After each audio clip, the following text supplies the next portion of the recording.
quality standards in the market. But we want to be able to take. One of the things that we realize that we haven't done as well is that while we've got the best quality standards out there, our warranty hasn't really caught up with the rest of the standards we've done. So oftentimes, I get feedback, questions. With our quality so good, why don't we step it up, provide additional warranty out there? So we've got, for example, 2 years for our mice, that's industry leading.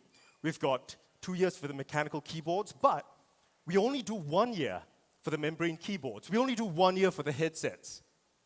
Can we do better? Absolutely. So I'm excited to announce, as of today, all our mice, keyboards, and headsets are going to be 2 years warranty moving forward from here. So the question is this: if today, as of 10/10, you're making an order online and the box says a year's warranty for a headset, well, make sure you keep the receipt. Because as of today, all of our mice, keyboards, and headsets, even if it's printed a year warranty, it's going to be 2 years, starting right from today. All right? We stand by our warranty, we stand by our quality, and I'm excited to say that. So that is it for peripherals today. What's next? What do you think is the next category I'm going to talk about? Software. I did that already. I can do that. That's going to be in a month. We've got some exciting news coming up in a month for software. I'm going to chat a little bit about laptops. All right? So, in case you guys thought I was trying to get a laptop, I wasn't getting a laptop. Sorry about that. So this is a good segue, I think, at this point of time, for those of you who are on the stream also. We've chatted a little bit about the state of Razer overall. We've just announced the new Razer Hammerheads active noise cancellation versions, the new Raiju Mobile over and above. And we're going to be talking a little bit about laptops. So, this is the Razer Blade family today. Remember, since 2011, we've been shipping our laptops primarily in North America. Imagine that, right? We've only been shipping it in North America. It was only this year that we started providing additional distribution in Europe as well as in China. And you can see the entire family of the Blade Stealth 13-inch version, the Blade 15, which is one of the highest, in fact, it's probably the most highly regarded laptop ever. If you've been following our social media, you've been seeing the best gaming laptop, the best gaming laptop, the best gaming laptop, and that's the Razer Blade 15. And of course, we've got this mega powerhouse, GTX 1080, the Razer Blade Pro, the 17-inch version. So I'll go through the Razer Blade 15. We launched this earlier this year. It's ultra sleek. It's all CNC'd out of a pure block of aluminum. It's just beautiful. We spent an incredible amount of time on it. In a single line, it's the world's smallest 15.6-inch gaming laptop. It's got great build quality that everyone's familiar with, the quality that we've come up with the Razer Blade 15. And it's got an ultra-thin bezel display. And in the past couple of months, I know there's been a lot of concerns about being able to get the orders in. It's been out of stock primarily because every second we get a new batch, it's sold out immediately. And it's not just been a commercial success for us. It's been a critical success. You know, Digital Trends has given us the Editor's Choice. PC Mag says it's today's best super slim gaming laptop. IGN says it's the top gaming laptop of 2018. I just went on Twitter and I just saw that this Trusted Reviews out of the UK has also given us the best gaming laptop award. But you know something? We can make the best gaming laptop, and we do make the best gaming laptop. But there are always these trolls online that come after me all the time. I'm not talking about the toaster, guys, all right? Just to be clear. You know, but one of the things that we constantly hear about the Razer Blade 15 is that many of the guys want an Ethernet port, all right? We want wired gaming. That's great. I understand that. We've got the Razer Siler, router that we just launched if you really want high-speed wireless connections. But everybody, or at least a whole ton of guys on Twitter says, I want an Ethernet port, I want an Ethernet port. It might be the same guy, actually. I'm not sure. So if it's the same guy, you got to me, all right? Or you didn't. Well, the problem is the Ethernet port is actually thicker than the Razer Blade 15. So physically, unless you're able to stuff all of that into the chassis, it's impossible for us to be able to do that.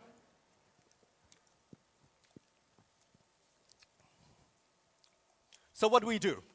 Well, we decided to make a base model, all right? A base model just for the guy who wants a gigabit Ethernet port, and we made it slightly thicker by 3 millimeters.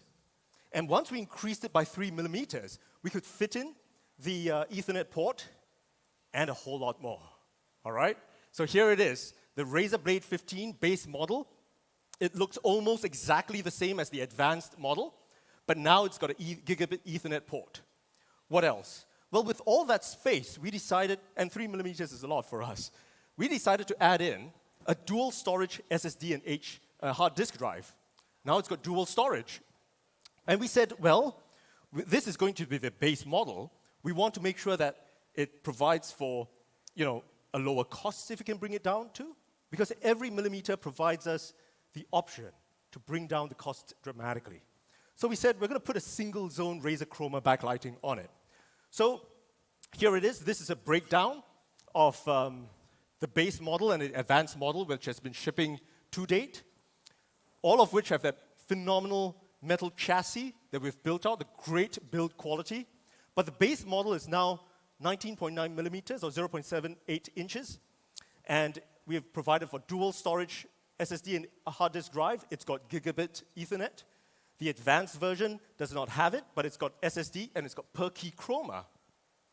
And we've been able to put all of this and present it as an all-new model for the Razer Blade 15. So what does that mean to all the gamers out there, many of whom I know are on the waiting list for the Razer Blade 15? We hope this provides another option. We're trying to make as many as we can, so we apologize for the constant stockouts over the past couple of months. And remember, when I announced the Razer Blade 15 in China, in Beijing, I think it was probably May or so, we were able to put all of that starting at just $18.99. But now we've got 3 millimeters to play around with. We're now able to bring down the price dramatically. So ladies and gentlemen, the new base model for the Razer Blade 15 will start at just $15.99. All right?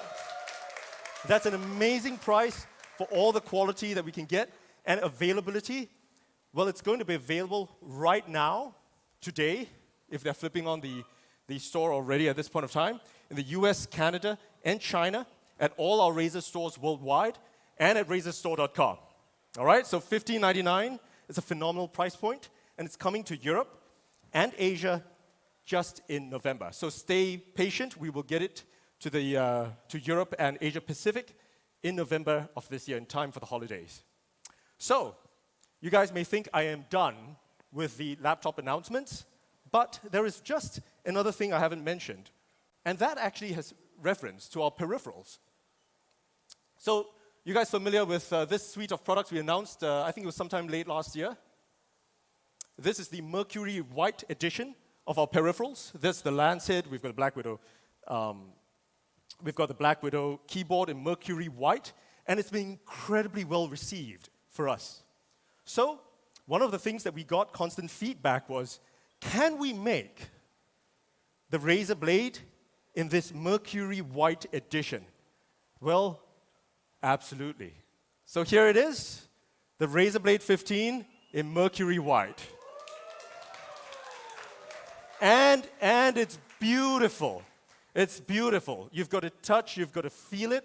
I think we'll have units outside afterwards for you. It's got this beautiful, beautiful tone-on-tone logo. Here are a couple of different angles for it. We have security watching all of this outside, so just FYI, over and above. And it's just truly phenomenal.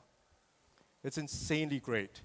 So it's got perky chroma. We've got it in the advanced version. And it's great not just for gamers, and also for many of you over here. I know you guys are content creators. We've made sure that this is designed for content creators too at the same time, with all the mobility. I saw a couple of you, coming up with stuff. We've got a class outside afterwards to demonstrate how you can do music, photography, so on and so forth with the Razer Blade, with all that power and performance in a portable chassis. That's what we've done. So it's going to be in a very limited and exclusive run later this year. And we're going to have that in time for the holiday. So, be prepared. I don't need kidneys or anything like that, but just be prepared for the new Mercury White Edition. And it's going to be limited in terms of availability. It's going to be in US and Canada, Razer stores and razerstore.com, as well as in China through selected retail partners. All right? So that's essentially what we've got, I think, for the laptop line. And I'll take advantage of this point to kind of show you the Razer Blade 15 family once more. The base model, the advanced model, and of course, the all-new Mercury White Edition. All right?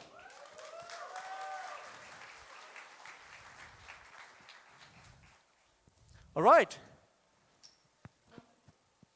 So we've done quite a bit of hardware. Exciting stuff. We've done peripherals. We've done the laptops. So what's next? Any ideas? It is not the toaster. I can tell you that. So, next up, I'm very excited. I want to chat a little bit about our mobile business. All right? So, to talk about the mobile business, just last year in London, I went on stage in the Science Museum, and we launched the Razer Phone. And the Razer Phone has taken the market by storm. It's been a commercial success, and the press really, truly loves it. Android Authority said in a single line, the Razer Phone is, in a word, a powerhouse. Gizmodo said everything looks silky smooth. CNET says it's the smoothest Android experience yet. Tom's Guide says the audio is shockingly clear. MKBHD, thank you very much for giving us the longest battery life award. It's got a 4,000 milliampere hour battery. It's got a whopping battery in that.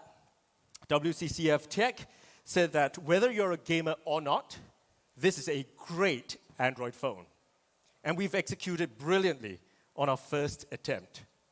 And part of what we've done with the partners that we've had is to make sure that every single one of the top game companies, we're working with them to make sure the Razer Phone performs the best on our hardware, whether it's Fortnite, Real Racing, Shadowgun Legends, Lineage 2, Vainglory, so on and so forth. And we've been doubling down day after day, week after week, month after month, because our belief, just as it was decades ago, that esports was going to be big, that mobile esports is going to be massive. All right?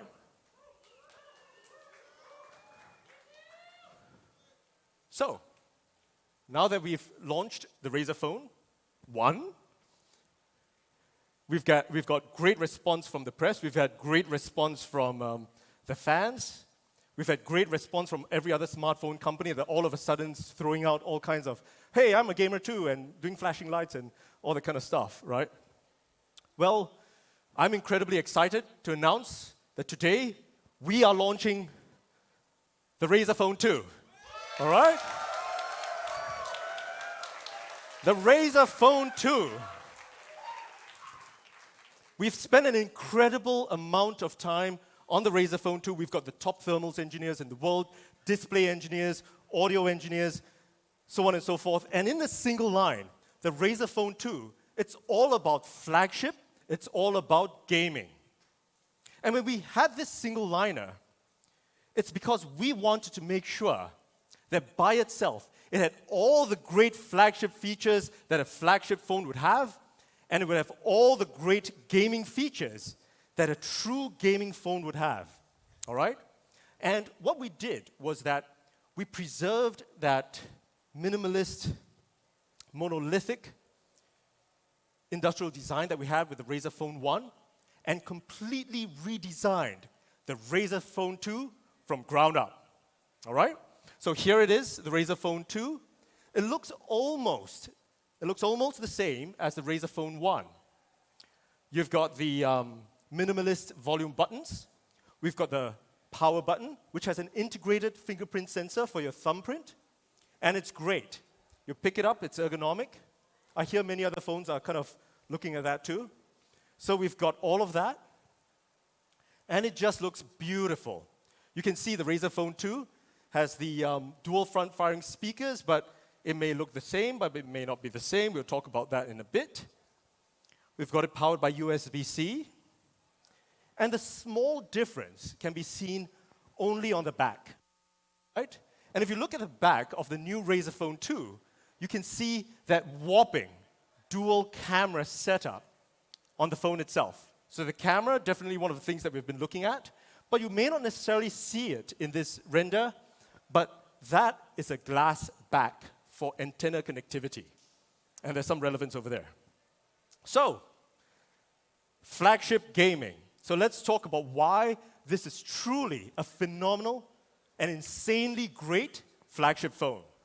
And let's talk about performance. All right? So what is the performance of the phone? What do we do with the phone itself? Well, first up, we made sure that we used the latest and greatest from Qualcomm, the Snapdragon 845. We've got the Adreno 630 GPU. And the Razer Phone 1 was one of the first phones out there to have a whopping 8 gigs of RAM. We've kept the 8 gigs of RAM. It's more than twice that of most traditional other phones. It's incredibly powerful. Now, how powerful is it? Well, it's 20 to 30% more powerful than the previous generation Razer phone. Well, that's a reference. Well, because previously, the Razer phone in the first generation was probably the most powerful phone on the planet of its generation. Other phones have come along since then. What other phones are there? Well, we kind of pulled up a Geekbench multi-core benchmark, and you can see many of the great phones out there, flagship phones, whether it's the Samsung Galaxy S9, the S9 Plus, so on and so forth. So what is the performance of the Razer Phone 2? Well, it's off the charts. It's truly one of the most powerful phones out there. But you know something? I'm sure many of you guys always hear about these companies gaming these benchmarks and stuff like that, right? So we didn't just run this on one single benchmark, and neither do we game it on all benchmarks, to be fair. We made sure that this is the most powerful phone on the planet as of today. So if you look at it, it's got a #1 phone benchmark score, not just on Geekbench, but on Basemark GPU, 3D Mark Slingshot. In a single line, the new Razer Phone 2 is the world's most powerful smartphone.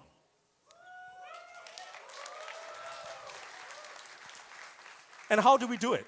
Well, we took all the thermals engineering and the experience that we had making the best gaming laptops on the planet, making the thinnest and the most powerful.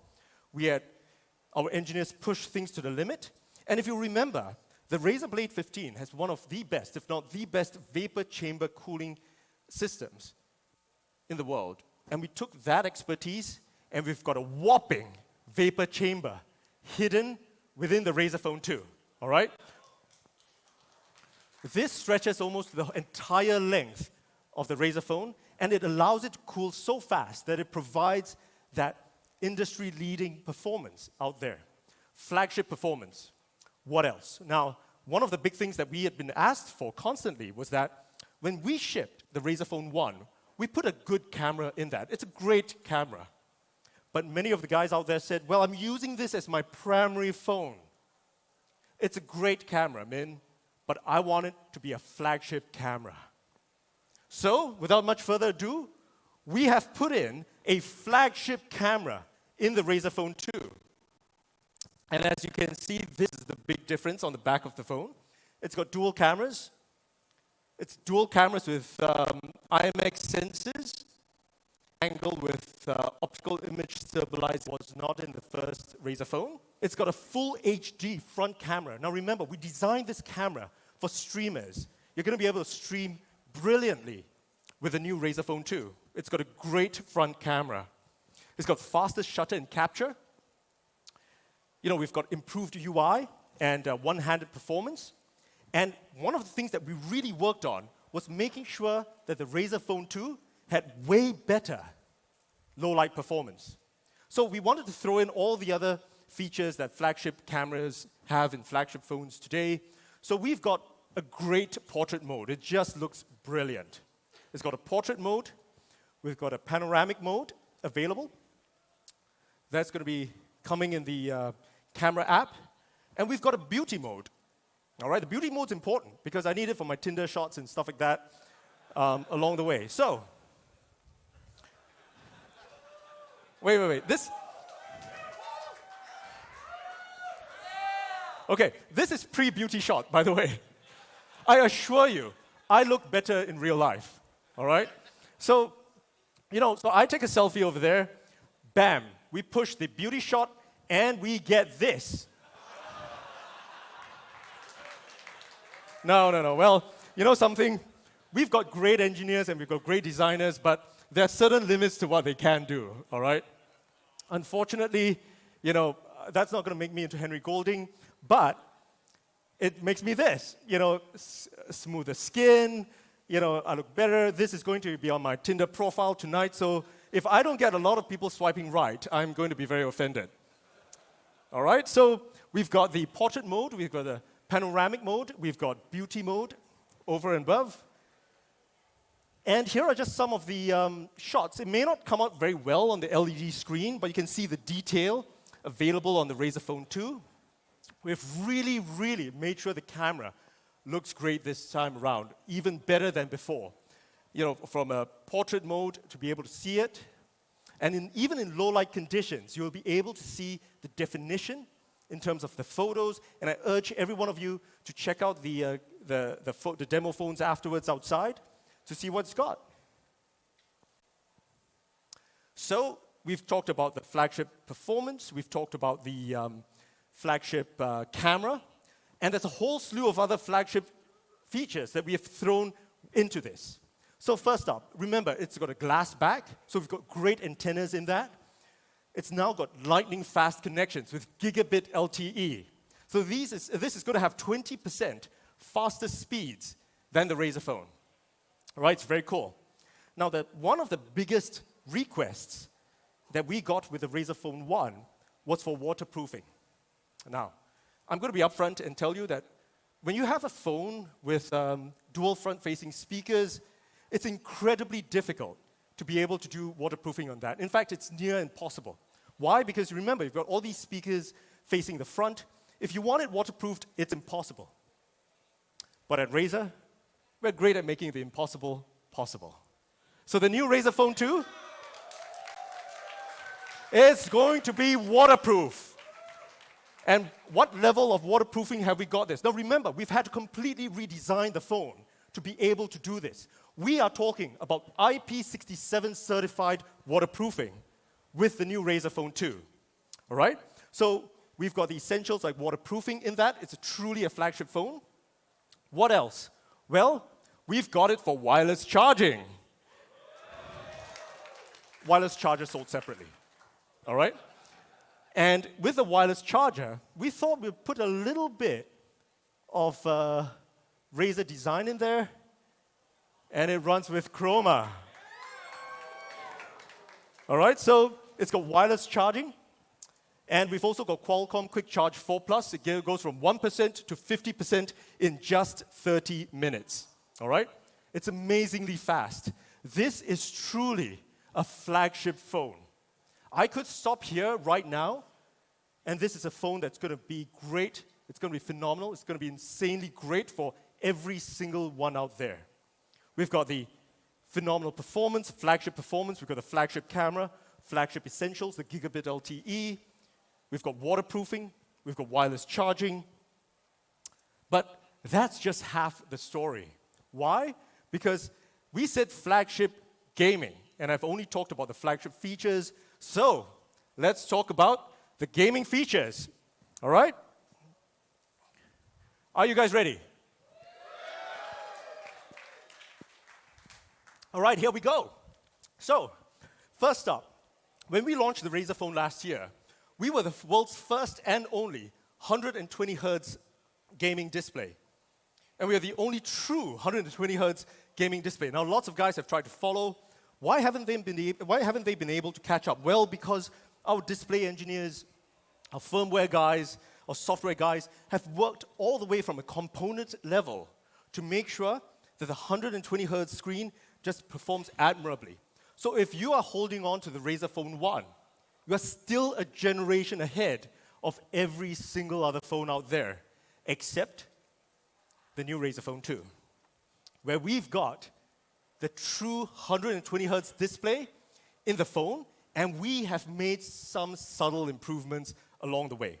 So 120 hertz, some of you may say, I think I saw a keynote sometime that said that another phone had a 120 hertz display, right? That might have come up.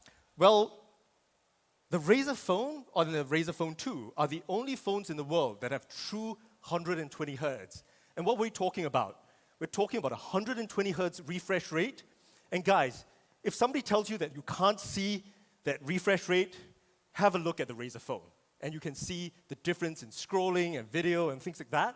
And it's got 120 hertz touch sensing, both of which are on the Razer Phone. The only phone in the world, and there are two phones in the world right now that have a true 120 hertz gaming display. So I've got a quick video that kind of shows you the difference between how it looks like on a non-120 hertz screen, which is 60 hertz, which is the vast majority of all the phones out there, and a 120 hertz screen. So on the left, you'll see it's not a 120 hertz panel. On the right, you'll see on Gear Club, one of our partners, a 120 hertz panel with the Razer Phone, and we've slowed it down to 4 times slow-mo. You can actually see how much smoother the Razer Phone is. It's just like melted butter. It's incredible, all right? So it's super smooth, it's great, and what changes have we done over and above? Well, the Razer Phone 1 had a 380 nits panel. Some of the feedback was that they'd like to make it just a tad brighter, so we thought, we're not going to do it 10% brighter or 20% brighter. We made it 50% brighter for the Razer Phone 2. It's insanely, insanely bright. We love you too, right? 580 nits, 50% brighter for the Razer Phone 2. And this is just an aside. I thought I would disappoint a lot of the guys out there because it seems like many of the guys are saying, ooh, this is no notch. Well, I'm sorry to disappoint you. The Razer Phone 2 does not have a notch, all right? So if you're looking for a phone that has a notch, this is not the phone for you. We don't have a notch for that, and we've got big-ass side bezels, all right? None of that no bezels kind of thing. If you want a no bezel phone, there are lots of phones out there that have no bezels and a big notch for you. We've got no notch. We've got big-ass side bezels. And there are really 3 reasons why we've got a bezel, all right? And we're just talking about the side bezels at this point of time. Firstly, you don't get the notch, which is great. Secondly, we are a phone designed for gamers. We're not trying to be an in-between kind of phone. We're a phone designed for gamers. When was the last time you tried to play a game like PUBG with a bezel-less phone? All right? When you're holding it, you know, the joysticks are right at the edge. It's difficult to hold. So from an ergonomic perspective, we actually wanted the side bezels over there. And that's the second reason. It makes for a much more ergonomic experience when you're playing games. Now, the third reason, it's very simple. There are very few phones that have great audio. Why? Because once it goes bezel-less, they hide the speakers on the edges. Even those that claim to have front-firing speakers, they actually do it through a channel. And when you do it through a channel, you lose an incredible amount of audio quality. So the new Razer Phone 2, it's got dual front-facing speakers, all right? Like the Razer Phone 1. Now, the Razer Phone 1 had really phenomenal speakers. We did a test. In fact, we were lazy, so we used the same deck from my launch in London, right? We had a Pixel 2 at that point of time. We had the Note 8 with the iPhone X. But the Razer Phone 2 was the loudest and clearest phone out there, approaching the holy grail of 100 decibels, 98.5 decibels.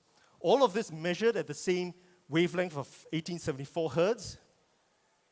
And we've improved the Razer Phone 2. And we've achieved the holy grail of 103 decibels. It is crazy. It's insane. It's now louder, it's clearer, and we've also managed to achieve IP67 water resistant. All right? That's something we're really, really proud of. So that's the dual front-facing speakers. What else? Well, let's talk about battery life, right? So battery, remember, we won the longest battery life award from MKBHD. We're very proud of that. You know, we've looked at the Keynote yesterday, the Pixel 3 XL has a 3,430 milliampere hour battery. The iPhone XS Max has a 3,174 milliampere battery. So on this note, I have to kind of talk a little bit about how, remember, we've put in this whole new vapor chamber, right, which goes on along the whole length of the phone itself. We've put water resistance. We've added in extra brightness for the screen. We've done so much more. So what have we done? So the Razer Phone 1 had a 4,000 milliampere battery. We've had to put so much more into the Razer Phone 2. So did we have to compromise on the battery life? Absolutely not. The Razer Phone 2 has a 4,000 milliampere hour battery, the same as the Razer Phone 1. And that's something that we are really proud of. And we've optimized it for games. All kinds of games out there. We've worked with our friends at Tencent very closely to make this the really best phone out there for PUBG Mobile in terms of ergonomics, in terms of touch refresh. We've made sure it's the very best phone for battle royale games out there. And some of the new games that we've been working with our friends, for example, at Netmarble. So this is one of the brand new games we're working with together with Netmarble, King of Fighters. I'm sure many of you guys like me have played it in the arcades back in the day. So this is King of Fighters All-Star. I've got a quick video to share with you guys the new game from Netmarble. Here we go.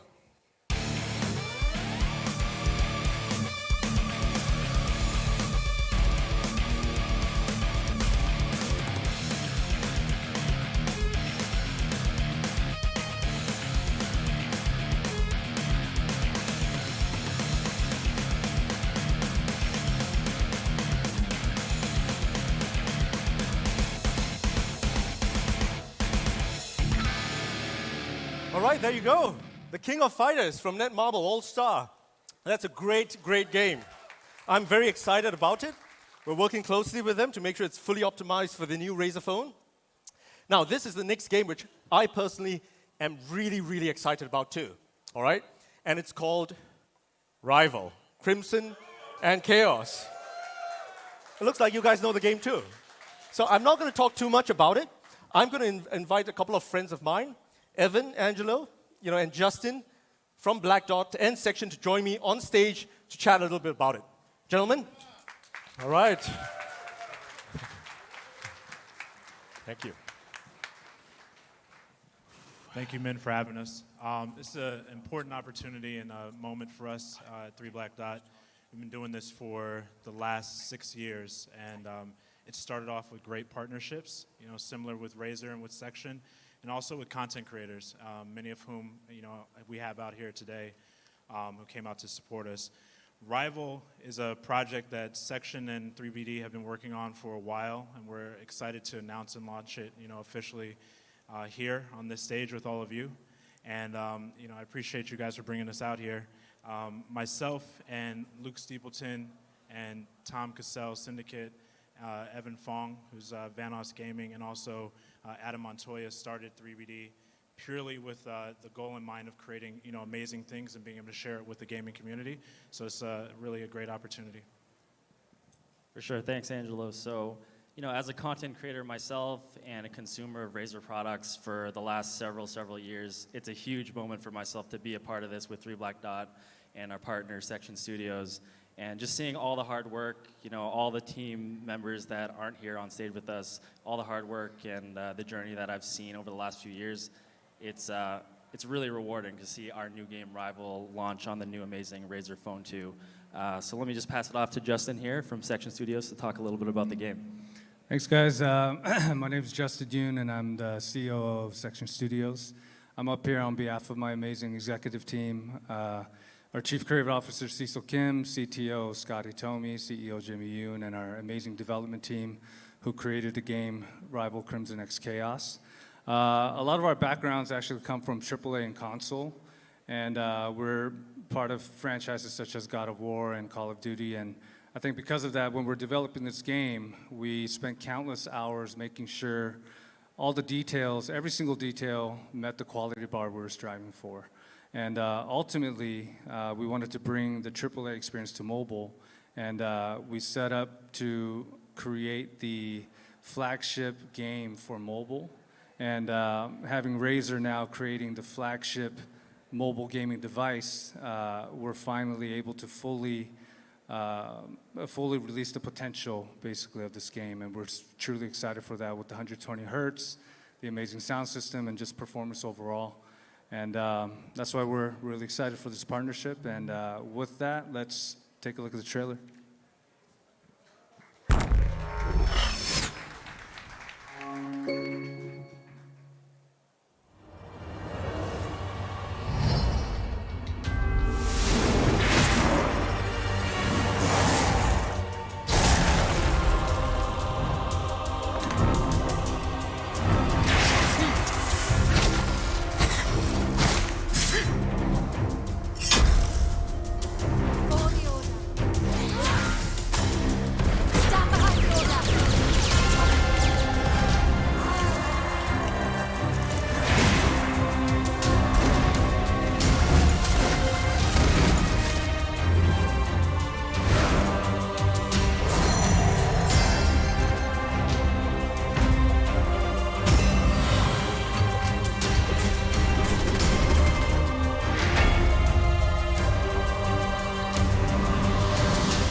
Appreciate it.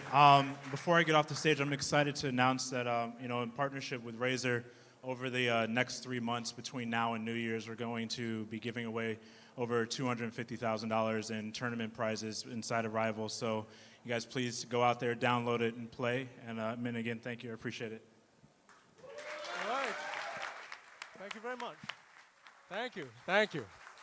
Thank you. Thank you. Well, look at that.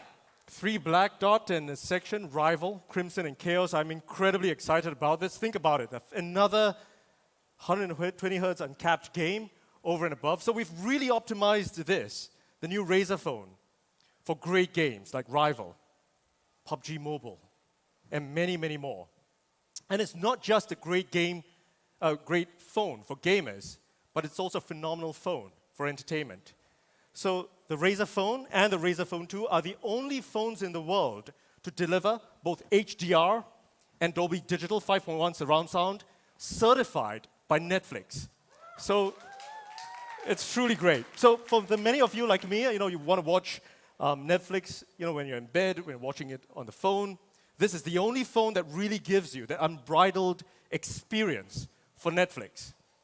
What else do we have? Well, we have a whole ton more. We've got the Razer theme store. So for those of you who've got the Razer Phone 1, you'll realize we've been churning out every couple of weeks new themes for Vainglory, Arena of Valor, and lots of the games out there, whether it's PC or mobile themes for the Razer Phone, all absolutely free for all our partners. And on the software side, you've realized that, like our blades, we've always kept our blades and the Razer Phone bloatware free. We don't throw in a whole ton of stuff pre-installed to make to make a buck or two from other content providers who want to get hold of the data. We make sure that our phones are bloatware free. And we only design in applications like the theme store that make absolute sense for the gamers, for gamers, by gamers. And this time around, I'm also excited to announce that we've brought Razer Cortex, the game launcher from the PC, to the mobile phone too. We've now made a version of Razer Cortex to allow you to focus only on the game itself. It's a game organizer for all the games that you have on the Razer Phone. It's a game optimizer at the same time. I'll chat a little bit about that. It recommends you games from the data, analytics that we've got. If you like an FPS game, we're going to recommend you some great FPS games. We're going to recommend you games like Rival, over and above.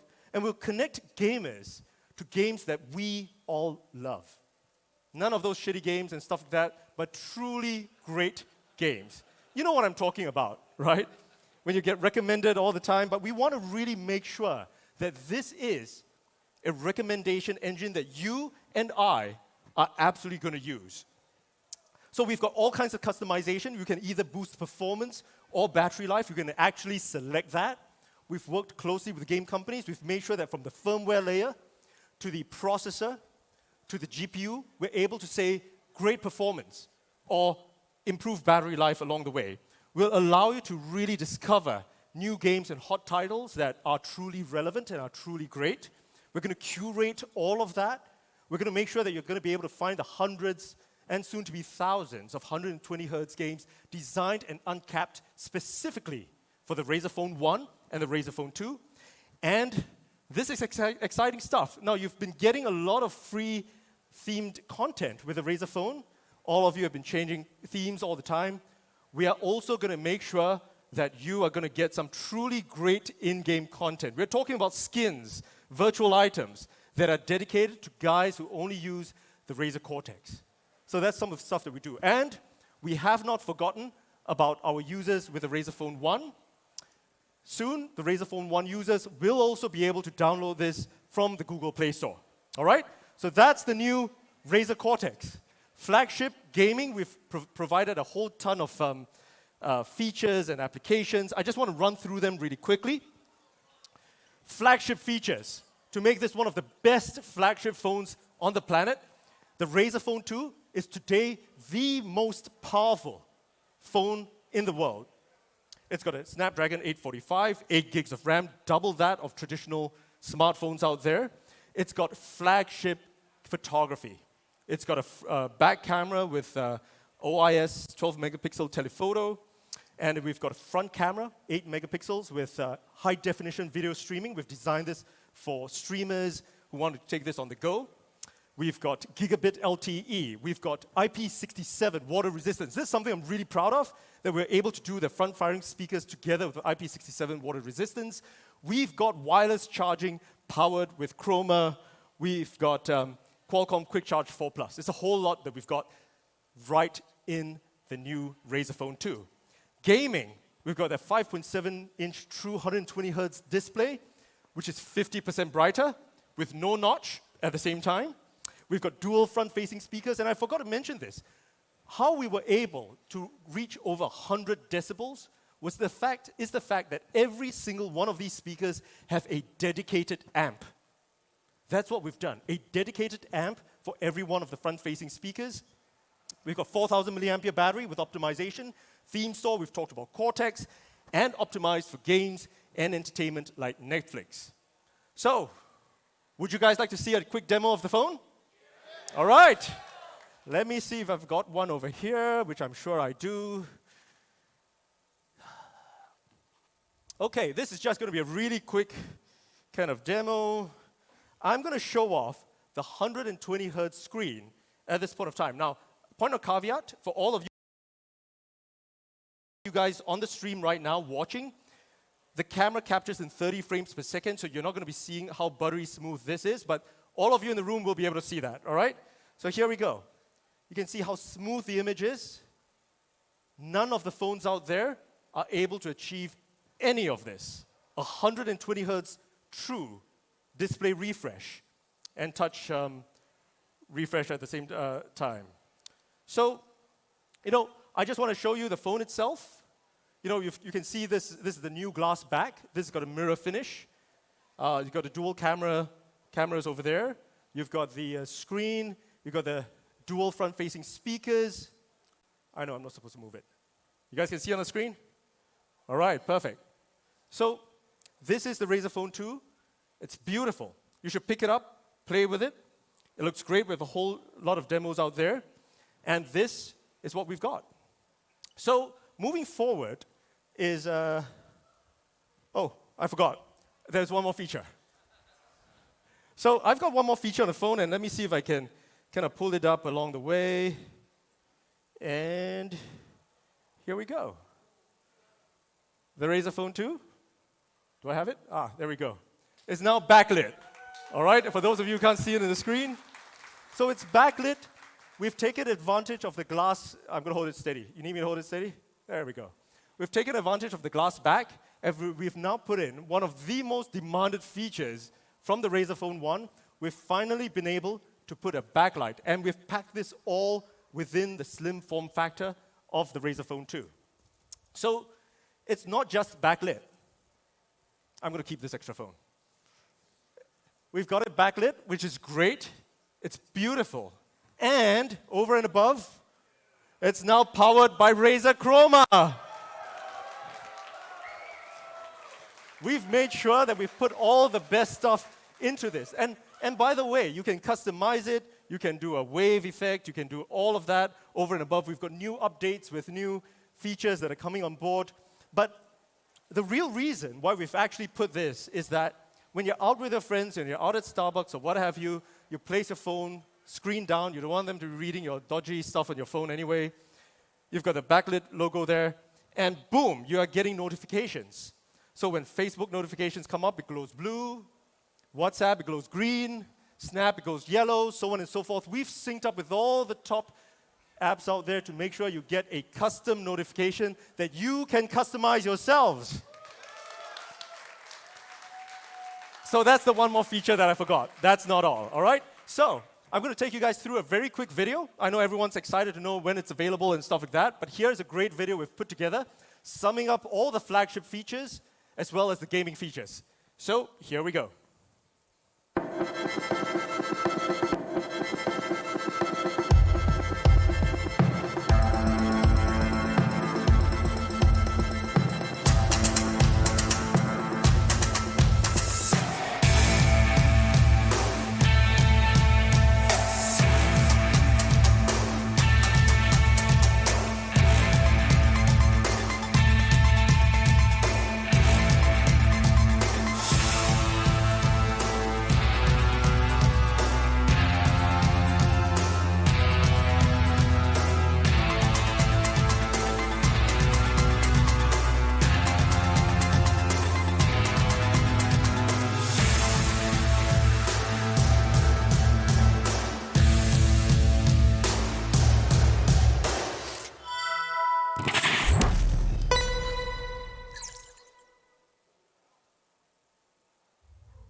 The new Razer Phone 2. I like the little post-credit scene over there. You know, we did it intentionally to talk about the Razer Chroma. So I know everyone's excited. Everybody wants to know when it is available, right? Okay.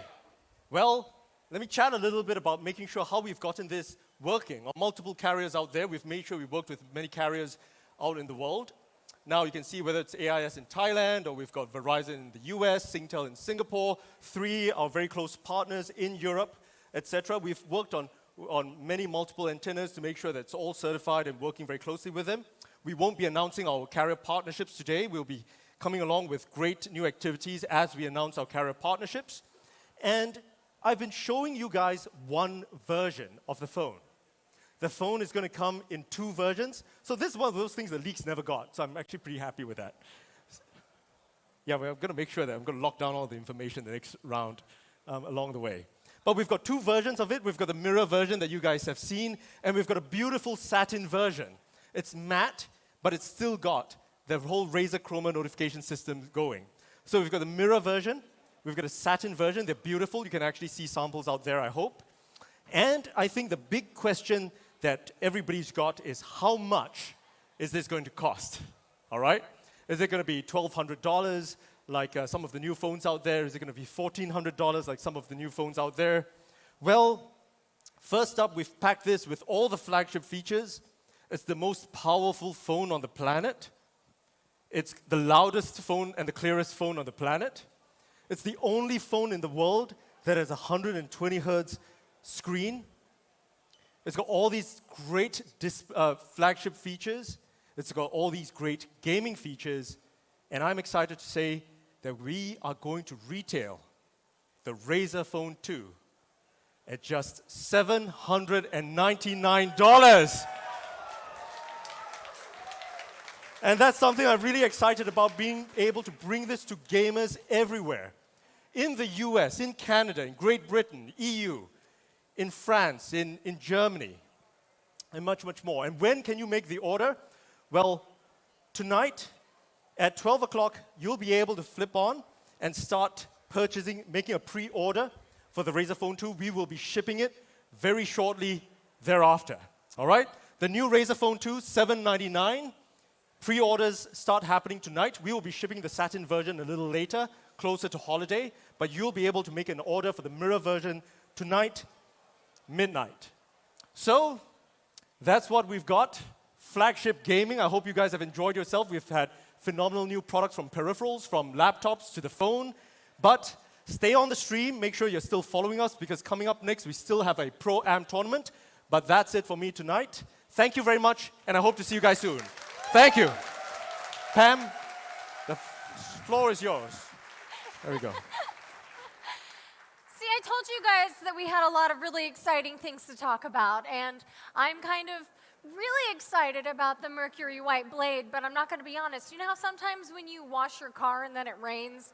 I just upgraded to the 15, and now the Mercury White's available, and so now I'm a little, perplexed, because now I have to...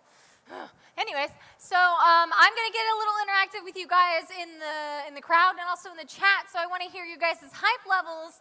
Who's excited for the new Mercury Blade? Okay. Who, like me, is super excited about the new warranty? No? Okay, there's a delay out there. I see. I'm excited. Anyways, but we all know why you guys were here. Who's excited about the Razer Phone 2? That's exactly what I thought. I am super, super excited that they're making another one. It's going to be the best thing that we as gamers will have for mobile gaming. And my excitement levels are uncontained right now. I'm literally shaking on stage right now. But we still have so much more for you guys going on tonight. We have a Pro-Am tournament that is going to be shoutcasted by Galadon, who is a YouTuber, streamer, caster, and Diamond League PUBG player. And also Jacob PR Arce, who is the Fortnite and PUBG manager for Ghost Gaming, in addition to being a streamer himself. So I've told you guys a little bit about the casters. I'm going to cut it to them so they can tell you a little bit about the Pro-Am tournament that's going on tonight. Take it over, guys.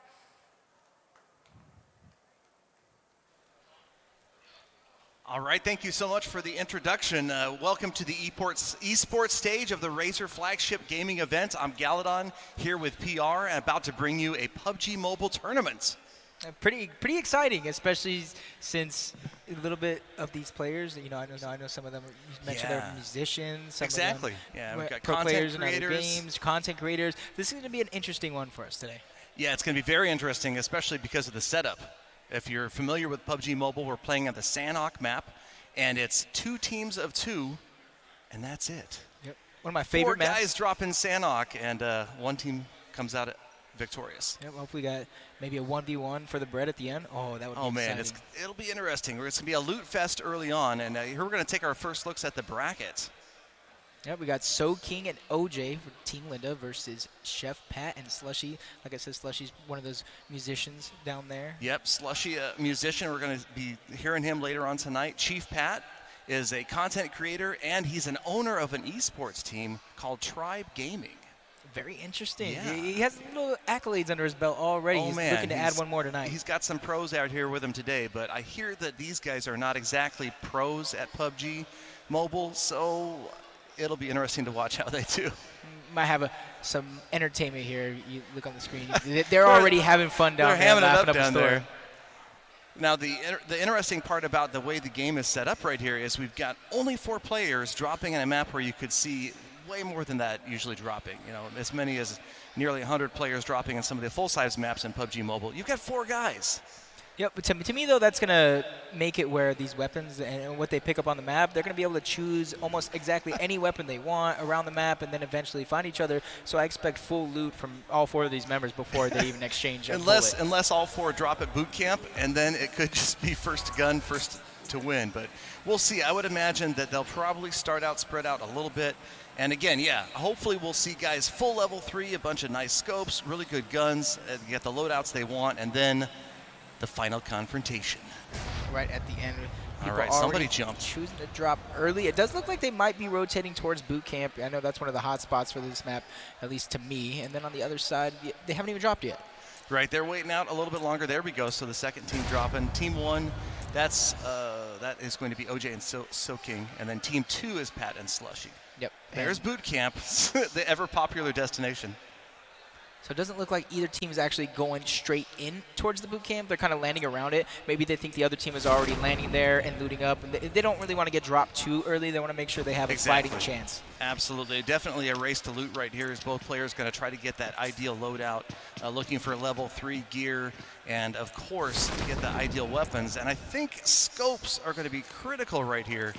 First to spot the other team, that's going to be a huge advantage. Yep, I think scopes and being able to position yourself the right way in PUBG Mobile is huge compared to the PC version, simply because in PC version you have so much more that you can see with the field of view and things like that. So with the Razer Phone 2, you know, 120 hertz refresh rate, virtually no lag, you're going to be able to see somebody from far away that you don't typically might be able to see in PUBG PC. Yeah, it's been amazing to see that phone revealed, and these guys are playing on them, and man, it's beautiful graphics. I love the Sanok app, and somebody get a flare? No, that's just a test shot with a shotgun there. Okay. Trying to get comfortable with the phone. But for those of you guys who don't know, Team 1, Ulrich and Razer LA. Ulrich is going to be So King. Razer LA is going to be OJ. And on the other side, Bob is going to be Pat. And then Razer R3 is Slushy. For those of you guys who might be unfamiliar with the name, so you guys know who exactly you're watching. All right, well, watching these guys maneuver, they're both, looks like we see everybody using thumbs, which is pretty much what I do when I'm playing PUBG Mobile myself. I cannot wait to get my hands on one of these phones, though, and try it out. I typically use a smaller screen than the Razer Phone 2, so being able to get my hands on that and test it out and run around on the different games that I've played, it's refreshing. It's almost like I'm not even playing on a phone. Right? Yeah, I'm really looking forward to that as well. I really like how these guys seem to have both dropped on either side of boot camp. So maybe they came to it. Maybe they both were afraid of landing at boot camp and facing each other. But you see that Razer, he's still got a shotgun. He's hoping for something a little bit better, hopefully. Yep, taking his time, making sure, like I said in the beginning, OJ, he's making sure he gets the loot that he wants. No one's forcing anything too much because there's virtually 96 less players on the map. You can take a little bit more time to get the arsenal that you want. Speaking of that, what's a good loadout that you look to get when you're playing this? Well, I mean, pretty much every player wants to end up with a sniper rifle. A sniper rifle is going to help out a lot. And then, the second choice next to a sniper rifle, a lot of players would prefer to have an AR. Some players will actually keep like an UMP with them. Generally, you won't see shotguns used except for the very, very early stages of the game. Ideally, they're going to want to have a sniper rifle, especially because of the way that the game is set up today. They're going to be starting out with only 2 other players to worry about. Yep. So a sniper rifle and a solid scope, at least a 4X, maybe even an 8X. Be a great loadout. So hopefully these players get their desired loadouts, eventually move in. For a moment, looking at the overhead map, it does look like both players are kind of in the circle, so you can expect them to waste a little bit more time, let that first circle end, close in, and then you can make your moves accordingly when the next one shows up. Exactly. Like right here, you see Slushy's got, we just switched over to Bob. All right, so that's Pat. He's got the level 3 backpack, but he only had a level 2 helmet and vest. These guys definitely, given this much time, are going to want to have a level 3 helmet and a level 3 vest before they face off against their opponent. And there he goes. He's Slushy dropping that shotgun, just like you said. Once you find a better gun, you're probably going to instantly drop that shotgun, right, and pick up that AR sniper combo like you said. And especially if any of these players can get their hands on a 4X or a 6X, I can see some long-range times going down. Yeah. I saw that Slushy had picked up the QBZ. That's one of the new weapons that is exclusive to Sanok right now. And that's a gun that does great up close, further away, that's not such a good choice. So I think that Slushy's probably going to be looking for a sniper to pick up to complement the QBZ. Yep. See, they're boosting up early. You see them, some of them taking painkillers. Grabbing those boosts like that is going to be important. The painkillers and the energy drinks, just to so they will recover health slowly over time, but also they'll run a little bit faster. Never know. Yep, and to me that's really important in a 2v2 like this, because you want to get that positioning first. You want to, whether you're going for a high mountain or maybe the next huts or compounds that may be around, you want to make sure you get that position first and force the other team to move into you and kind of gatekeep them out of position, especially if you have the arsenal to back it up. Exactly, and high ground is so critical in these games, and especially here at the Sanhok map. There's the topography is so hilly here. There are a lot of different opportunities to take up those high ground positions, and I think a lot of this will come down to who spots whom first. Yep, and if you look over the camera for your team two, they're having a lot of fun. They're enjoying the phone. And then one thing I noticed, on a competitor's point of view, is they're actually looking at each other's phones, kind of trying to figure out where the position is. That way it eliminates some talking, and maybe you can kind of see the idea of what your teammate's going to go for, and you can kind of play off of them in that aspect. And that's true. And I'm not sure, although all of these guys are gamers, I'm not sure how much experience they have at PUBG Mobile. So some of it could be, the customizable buttons on here. You can really do a lot to change the sensitivity of the aiming, and of course all of the different buttons on there. Sometimes it can take a little bit to learn. I mean, I still accidentally, we call it test fire, where you accidentally fire off a round because you didn't mean to hit the fire button. It's right there. That was me 90% of a couple of the matches that I played. I'm just trying to move forward, look around, and I'm just shooting, giving away my position on accident. and we saw that a couple times here already, but you got to make sure that doesn't happen in those crucial moments, because as soon as you're near the enemy team and you accidentally misfire or whatever it may be, they're going to know where you're at. And to me, that's huge, because with 2v2, you're not going to get third party. You're not going to get stuck up by somebody else. So you can actually make your move and strategize against it. As you look at the map right now, these team 1, team 2, they're getting closer and closer to each other without the circle forcing them in. So sooner or later, we're going to see a lot of action going down. Yeah, they're definitely headed in. You can kind of see that it looks like boot camp may be one of the final confrontation areas here. And it's going to be a matter of, again, who spots whom, and I'm trying to see what type of scopes we have here. All right. Well, Razer, Slushy's still rocking the shotgun. he's got a different weapon on his back. There he goes. He's got, Tommy gun. I don't know. Shotgun, Tommy gun, maybe not the ideal tournament loadout. So maybe they should have took a little bit more time to loot, but the next circle going in is going to be outside of boot camp. And if Team 2 gate keeps this position, I could see them getting first shot on Team 1 and potentially winning the battle, especially if they know how to play it with that high ground, because like you saw too, Slushy doesn't even have the right arsenal to defend against something like that. Yeah, Pat and Slushy, we're looking at Pat's character right now. He's got the Kar 98, so he does have a sniper rifle. And they are also inside the zone, so they have a little bit of an advantage there. They don't have to worry about moving around. They can focus on trying to get a good position and watch out for the other team closing in. Shortly here, these guys are staying so close together. Don't lose me.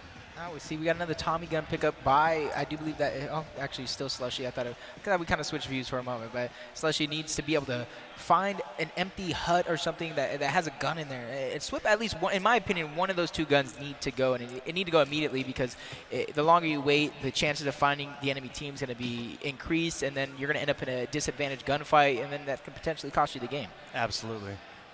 So you see this is Soking again. He's got that QBZ. And so not bad. There's an AR, and that is going to be OJ running with the AR right now as his primary weapon, which is good. I mean, it's a powerful weapon, hits for a lot of damage, but the recoil is pretty severe on an AR, so you're going to lose a lot of accuracy. But up close, early game. So there you can see he's got the AR with a 2x scope on it. Not a bad loadout. You see the play area restricting in 30 seconds.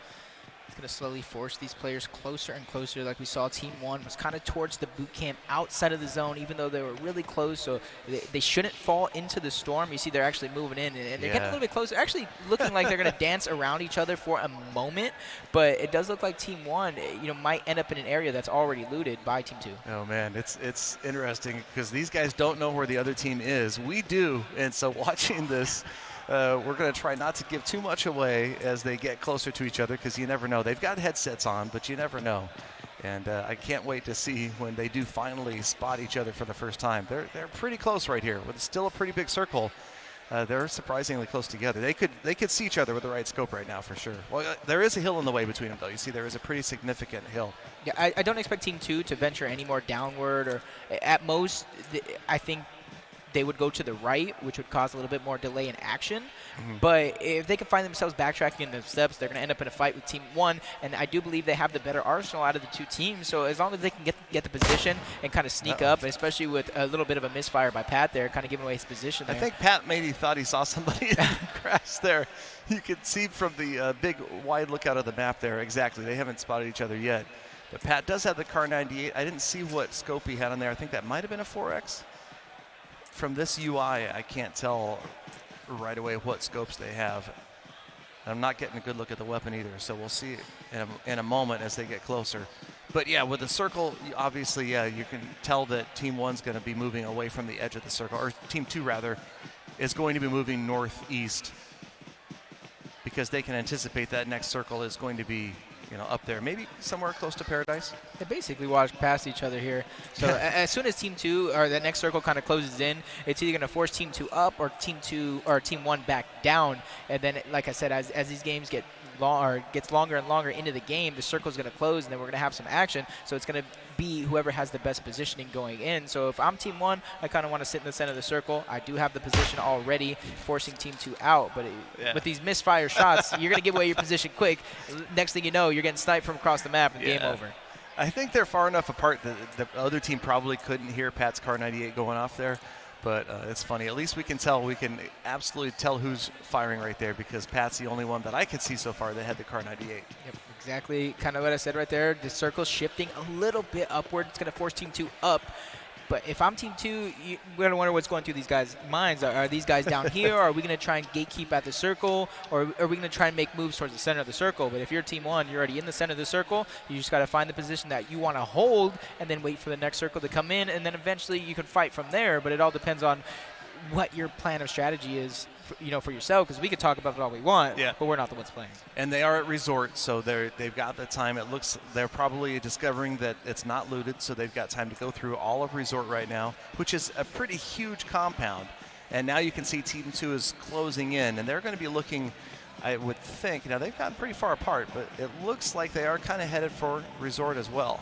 Yeah, I can see them thinking that, hey, we came from this direction. We know nobody's here, so we can kind of go up freely. And for that, to me, is a little bit of a worry because Team Green, Pat, and Slushy, if they're going in freely thinking no one's around, the Team 1 can easily take advantage of that and make them pay. But exactly. There's nothing worse than getting that false sense of confidence. Thinking, there's nobody here. We're fine. Just, look around and loot. Next thing you know, you get headshotted from. That's one thing I learned the hard way when playing this game and trying to learn it is you got to hold that angle for an extra 10 seconds. And then even then, the timing should just not be in your favor where as soon as you look away, the guy's coming at you, shooting at you, and then there's really nothing you can do other than hope he misses.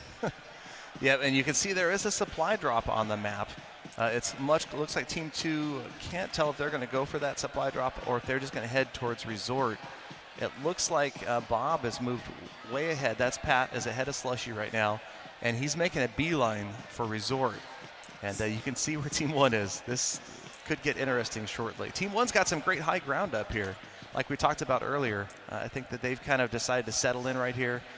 And Pat right now trying to take a look around, using that to 4X scope on the Car 98. So personally, probably one of my favorite scopes. I think the 4X. It gives 4X, you great 100%. Zoom, but the 8X, at least the 4X is usable at closer distances, where the 8X just becomes not really usable once you really close in. Maybe it's my eyes. Maybe it's the old phones that I've been using, not the Razer phone. But to me, the 2X is very similar to like the red dot. So that's where maybe I'm just using the wrong device. Maybe I need to pick up this Razer phone so I can get clearer view and know the difference between the two scopes.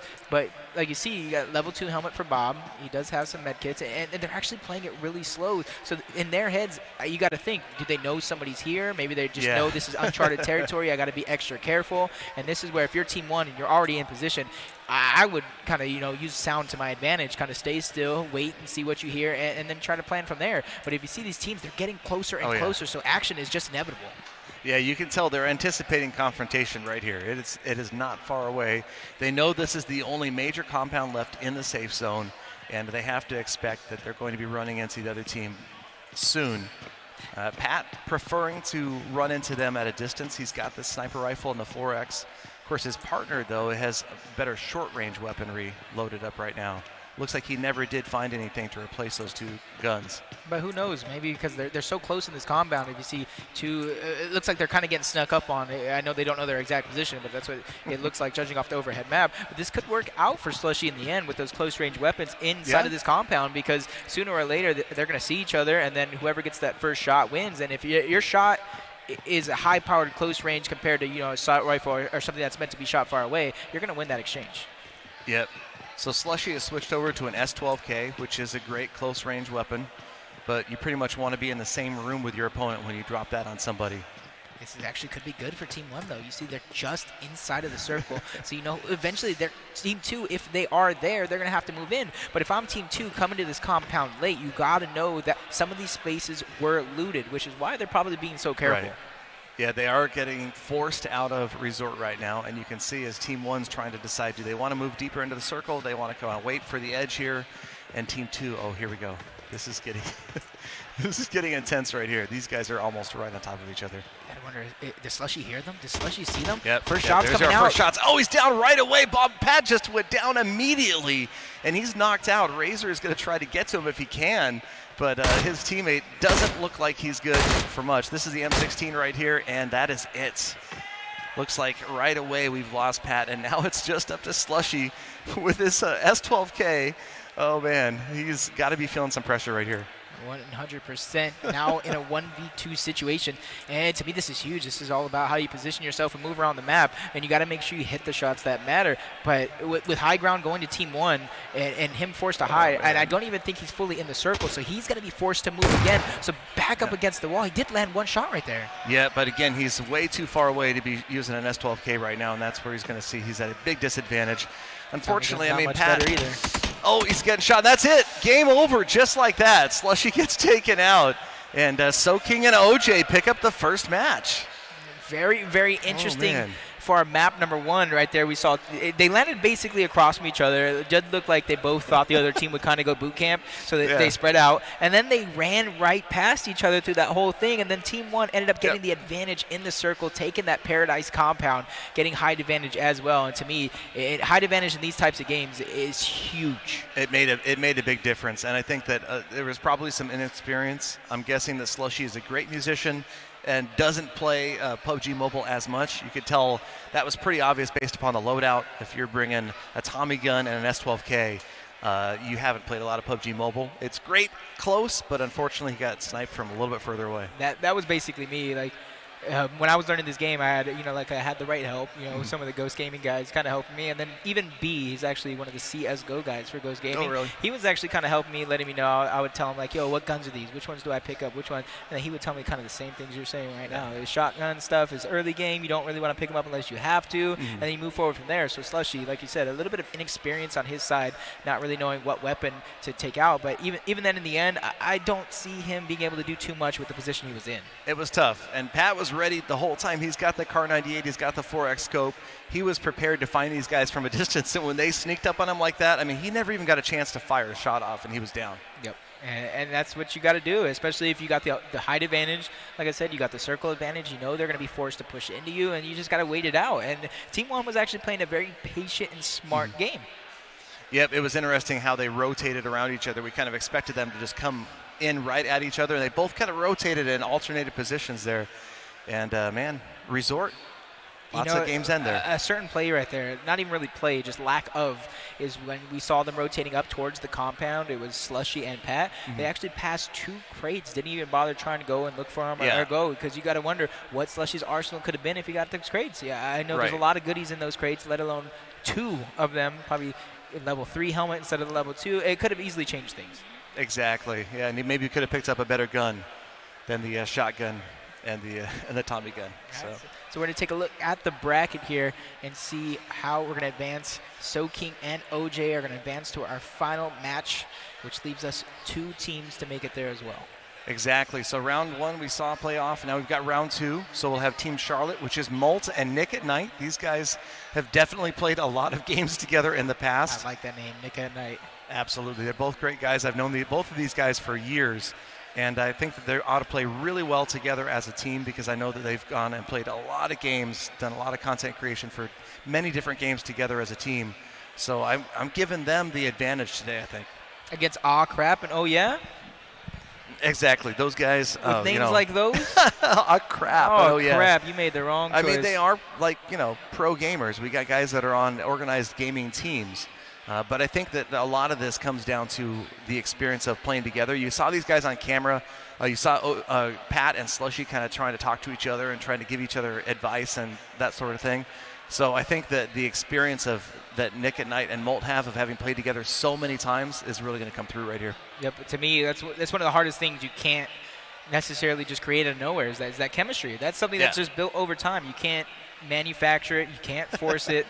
So these 2 guys, they're practically inseparable. These guys are always playing together, and I've known both of them. Gosh, I've known those guys for probably almost 6 years now, and so many fun trips together. I haven't met either one of these 2 guys, but being pro gamers, I don't know. That brings a level of strategy that other players that's to me the other side of that chemistry thing. If you have all the chemistry and don't have strategy, yeah, you can still do well. But if you have all the strategy and no chemistry, that's where miscommunications happen and things like that. But being pro gamers, they probably have a little bit of a feel of how they want to play, what they're going to do. But it's going to be how they adapt, especially if they're not mobile players. Oh, they may. I know they're mobile players, and but the question is how much do they play together? I'm guessing they're probably on the same team. Maybe they're in the same team house. And if you look at their names, they're even kind of similar. You got Aw Crap and Oh Yeah. If that's not chemistry, I don't know what is. Right, exactly. It's like they both decided they wanted multiple repeating letters in their names. So you're going for Molt and Nick at Night? Yeah. I think just names alone, I have to go for Aw Crap and Oh Yeah. Just names alone. And look at the fun they're having down there, kind of like we saw Pat and Slushy the game before. They're just loving life. I like how different their names are. One is what he wants his opponents to say, and the other is what he wants to be saying at the end of the match, huh? 100%. You see Molt. See, these guys are taking it serious right here. Oh, they're ready to play. And to me, regardless of it, for a fun event, whatever it may be, I'm trying. I'm trying 100%. Oh, absolutely. I don't want to lose. Absolutely. To me, even though there's prize money and things like that, to me, bragging rights. Especially if you know these guys or if they're other content creators on the other side of you, even if they're not the same type of content that they're creating, you don't want to lose to another content creator. Exactly. It's all bragging rights here. This is a video they can put in there. Oh, I won this, and this, beating Aw Crap and Oh Yeah, pro gamers. Exactly. Content creators being pro gamers is something everyone loves to see, kind of like the underdog type thing. And I think that's exactly what we're looking at here is the content creators versus the pro gamers. There you can see the trajectory of the plane again. We're going to fly right over boot camp, and we'll see what happens as the teams get ready to drop. And for those of you guys at home, that's going to be Razer is going to be Aw Yeah, Bob is going to be Aw Crap, Ulrich is going to be Molt, and Razer is going to be Nick at Night. So when you guys see those names on your screen, we'll try and remind you, but there you guys kind of have a feel of who we're going to be watching. Look at that. Nobody jumped. They ran right past. Okay, no, you did. Okay, we did have a team jump at boot camp. Looks like and there's the other team trying to float dropping towards Paradise. Yeah. Maybe. So kind of similar to what we saw before, but we'll see here if that is Molt and Nick in the green, and they have dropped right between. It looks like maybe they're trying to get to Resort. Yep. And then on the other side, it doesn't look like they're actually going towards Resort. It seems like they're going a little bit north, but both of these teams, once again, as long as they don't land on top of each other, close to one another. There we go. Okay, so we got them floating. No race. Oh man. Okay, they have decided to land almost on top of each other. Both teams have kind of made a turn closer to Resort. Now, there's not a race to get to the ground like we were talking about earlier, PR. I remember you were talking about the rush to get to the ground in a lot of these PUBG matches where sometimes you get shot in the air if you don't get to the ground fast enough. I'm guilty of that. I think one too many times, I'd like to admit.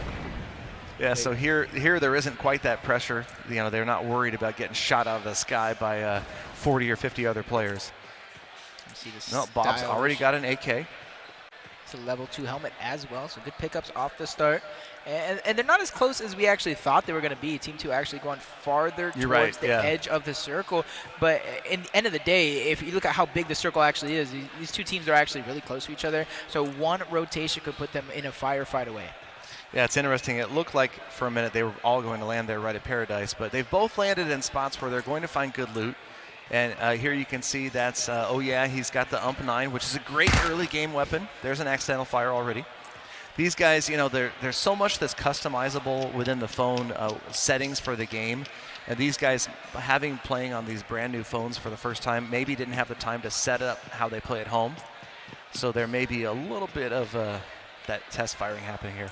And one of the things I like about this Razer phone that I overheard during the keynote is they actually work with some of these game developers to make sure the game is fully optimized, or as optimized as it can be. One of the things that kind of popped out to me, I might have mentioned it earlier, maybe it was before the show, about that 120 hertz, up to 120 hertz refresh rate. I was thinking when I play my console games at home on my console monitor, I'm like, you got better refresh rate on this Razer phone than I do on my monitor. Yep. And you can see these guys using the thumbs to control things. And man, I can't wait to get my hands on one of those phones. The size of that screen just makes it so easy, especially for a game like this. Yeah, I was actually playing down there PUBG on one of these phones, and it seemed pretty smooth. I know the phone I typically use, it's not a Razer phone, so obviously it's not that good. Of course not. I'm ready to make the switch. Of course not. All right, well, there's an M4 in there. Oh, that's an early prone. That's an interesting strategy right there. I think that, okay, they I don't know. I have no explanation for what's happening right now. I think it's they're showing their chemistry to us. They overheard you say the other team might have more chemistry, and they're like, no, we're going to snake ourselves to victory. How's that for chemistry? That was pretty cool. You never know. I like to call them proning cowards when I play, but, I don't think they're actually proning on purpose long term. They know that they've got a ways to go before they meet up with the other team. The amount of times I've seen, this is me talking about, the PC PUBG with 16 teams. The amount of times I've seen people sneak into the top 8 just by proning, crawling, snaking their way into a top placing, and then somehow their team is in the top 8 for that event. I've seen it one too many times, and one of the players I've actually seen it was Balak from, I mentioned Ghost Gaming a lot. He's one of the players I've seen him dodge, I think, 2 teams of 4, and then another couple of stragglers just snaking in there, getting into the top 8, and just to me, that's just, it's funny. I laugh at things like that. It's very entertaining because no one expects it. I'm guilty of that myself. I've played in a tournament or two where we survived to later rounds just by avoiding conflict. In fact, I think in one I got nicknamed Team Avoid Conflict. So there is something to that strategy. Here, of course, when you only have 2 guys to look for, it's a matter of who spots whom first. That's what we saw in that last match. And Pat got spotted rather than doing the spotting. And you see them moving eastward. That is more towards the center of the circle, so as long as the other team isn't moving east as well or away, I could see them matching up pretty soon because it wasn't too much distance that separated these 2 teams. So both teams, if you look at their arsenal right now, level 3 helmet, so Razer, who is Unfortunately, he's got an S12K and he's got a level 1 vest. And I think that's not an ideal setup right now. So they're definitely hoping to find better loot, but where they're positioned right now, they've moved away from resort. And, we got a vehicle. That's actually really interesting. A vehicle, to me, that's not something you want to do in a 2v2 like this because you're going to give away your position 100%. And since they know there's nobody else on the map, like I said earlier, you're not going to get third-partied. You don't really have to worry about anybody else as long as you keep the sound of the motorcycle in your view. Yeah, that's one of the things I really like about the Sanhok map is that it is so small compared to the other maps. There's not a need that much. You don't find yourself, we have to find a car, we got to find a bike to get to the zone. Most of the time you're here. I think these guys are just kind of trolling a little bit right now. You can see that Crap is throwing grenades as they roll here right now. And I think that he just accidentally ejected himself from the vehicle, and Bob is knocked. How familiar they are with PUBG in general, because a lot of these mistakes I've seen, kind of like with Slushy in the first game, and then this here is mistakes I made when I was trying to learn PUBG. I've done that myself. Games, you can hop out of the cars pretty easy and not really take damage, but in this game, if you hop out at a high speed, you're going to take damage, potentially go down just like you saw there. So we got Akrap and trying to get back up. And in the meantime, we've got Nick and Molt who are moving to the next compound right here. Nick's rocking the M4, level 3 vest, level 2 helmet. So solid gun. A lot of people's favorite gun is the M4. Yep. And eventually, if they keep traveling in this direction, I do believe they might end up hitting that Paradise compound that was already looted. So that's going to be the first sign of where your opponent actually is. Because once you go in, you realize it's not looted. You know, okay, they didn't come from the direction we came from, so that's going to narrow it down to kind of like a 90-degree angle or maybe a 120-degree angle of where the enemy could go. Yeah. So, they're still pretty far apart. I saw that Molt there was rocking an M16, so both those guys have ARs. I couldn't tell if either one of them was equipped with a sniper rifle. And now you can see that Akrap and are just working on getting healed up here the rest of the way. A slight misstep, and all right, so now Molt has a Mini 14, which some will argue against, but it's one of my favorite sniper rifles in the game. I really like the fact that it's not bolt action. The recoil is relatively small. There's not a great deal of recoil, so it's easily controllable. You can put a lot of rounds downrange really in a short period of time. That's exactly what you need in a situation like this, to where you're far apart. But their team 2 is going to end up in that resort. Like I said, that was already looted. That's going to give them the first sign. If you see they're already at the edge of the circle, that's going to basically narrow down where the enemy team is at. But if you look at the other team, they're still kind of traveling around, not really being decisive of where they want to go. To me, that just is, in my head, a strategy of just stay alive. Sooner or later, the circle's going to close, and then we can find them afterwards. I'm not sure. Maybe they're just having fun with a motorcycle, but it can, as we saw a few moments ago, it can be pretty hazardous. Accidentally hit the exit vehicle button at speed, and you will be unconscious. So they're kind of winding around, trying to decide where to go. This is kind of what I thought, though. They have no real reason to kind of venture back up towards Paradise. They already looted it. And in a 2v2, like not super official setting, typical things like this will happen where they're not giving their all, and you can kind of see it. Yep. All right, so now we're taking a look at Molt. Again, he's got the Mini 14 equipped. So he's prepared for a slight distance confrontation here, having that out rather than his AR. Just in case he runs into somebody. They're hoping to spot the other players at a distance. And it looks like, did they just see them? Did they just see the other guys drive by? They have to at least hear it. They must have seen them ride by in the motorcycle. Yeah, they're trying to close in on them, trying to chase them down right here. And Team 1 probably has no idea they're even there. So it's these possible. shots are crucial. Watch out right here. Watch out. There it is. The M4. I think that's a 6X scope right now that Nick is rocking. And now Akrap and are in a big trouble. They've split up. There's a Mini 14. Got a player down right there, right away. All right, Razer just about now. You got one finished. Ulrich is out. Razer is the only one left. This shows how serious they're actually I'm sorry, taking Bob this is match. out. Bob is out. Akrap is down. And Razer is the only one left for his team. And this is kind of the snaking we were talking about, where you can sneak in and make things happen. Razer knows that 2 two guys on are in front of him. He has the first enemy. He's got the drop. Is that a grenade? Did he just throw a grenade? He's throwing grenades. He's using the S12K, but watch out for those grenades. Oh, that's it. The grenade took him out. Nick and Molt pick up the match right there with an accurate grenade. He had a good chance right there to make something happen with the first enemy that he saw. He just unable to kind of get that first guy down and maneuver afterwards, and then eventually you're going to get taken out, especially when it's a 1v2 situation.